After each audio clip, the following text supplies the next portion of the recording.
Hapa niko na waheshimiwa wabunge. Niko hapa na mbunge wetu wa hapa. Unataka kusemeko kitu? Ya, mpatie microphone asalimieko.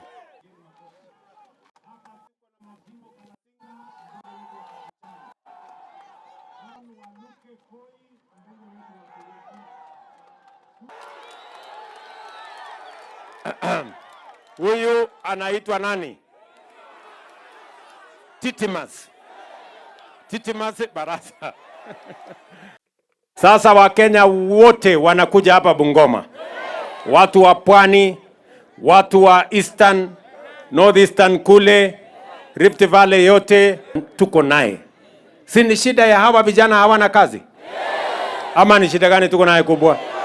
Si ni hawa vijana wamemaliza shule, ndio tulimalizana na siasa ya ukabila.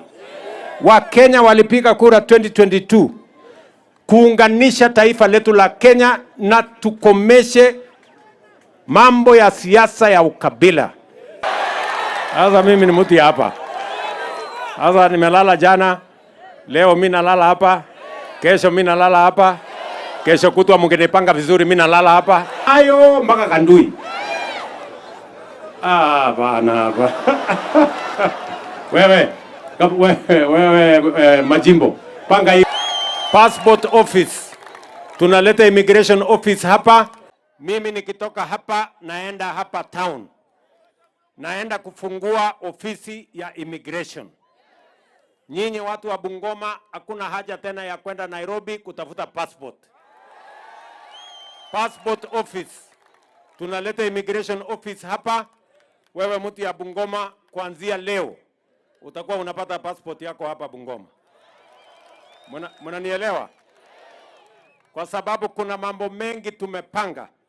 Tumepanga mambo ya Wakenya kufanya kazi nje ya nchi. Tumepanga kazi ya digital jobs. Tumepanga mambo ya housing.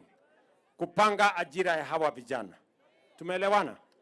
Kwa hivyo hiyo passport itakuwa ni chombo ya muhimu kwa wale nurses, kwa wale technicians, kwa wale wengine wote ambao tunawapangia waende wafanye kazi Marekani, waende wafanye kazi Ulaya, waende wafanye kazi Ugaibuni. Mimi naenda Korea kupanga Wakenya ambao wanaenda Korea tena, kwa sababu mimi nataka Wakenya wafanye kazi, watuletee pesa, tujenge Bungoma na tujenge Kenya. Mimi nauliza nyinyi watu wa Bungoma, ile shida kubwa tuko naye, si ni shida ya hawa vijana hawana kazi? Ama ni shida gani tuko naye kubwa? Si ni hawa vijana wamemaliza shule, mtu ako na certificate, mwingine hako na diploma, mwingine hata hako na degree, lakini anang'ethia tu hapa hakuna kazi. Na sio makosa yake. Sio ya kwamba amekataa. Ni kwa sababu mpango haiko.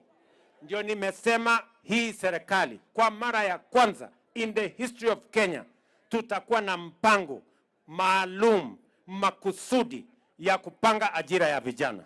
We are saying for the first time we will have a deliberate, intentional plan to create opportunities for employment for the young people of the Republic of Kenya. Nyinyi mnanielewa jameni? Na ndio mliona nilikuja hapa nikaanzisha nyumba 500 hapa Bungoma. Saa hii inaendelea, vijana 300 wanafanya kazi pale. Tena nimemaliza kandarasi ya nyumba zingine 6,000. Mimi nahitaji vijana 10,000 wa kufanya hiyo kazi. Hiyo tena baada ya miezi 6 nitarudi hapa na nyumba zingine 5,000.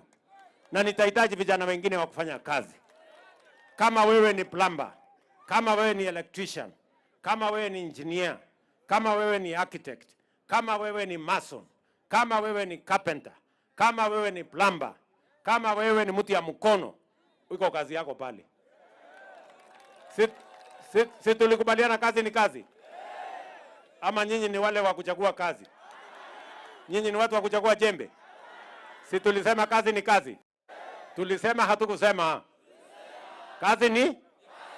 Katika hiyo uchaguzi ya 2022, hiyo uchaguzi ndio tulimalizana na siasa ya ukabila. Wakenya walipiga kura 2022 kuunganisha taifa letu la Kenya na tukomeshe mambo ya siasa ya ukabila. na tutazika katika kaburi la sahau mambo ya ukabila katika Kenya hii. Ile changamoto tuko nayo ni kuunganisha Wakenya ili tuweze kupanga mambo ya ajira ya watoto wetu, tupange kilimo, tuondoe njaa, tupange matibabu ya UHC, kila Mkenya aende hospitali apate matibabu na tuweze kusonga mbele.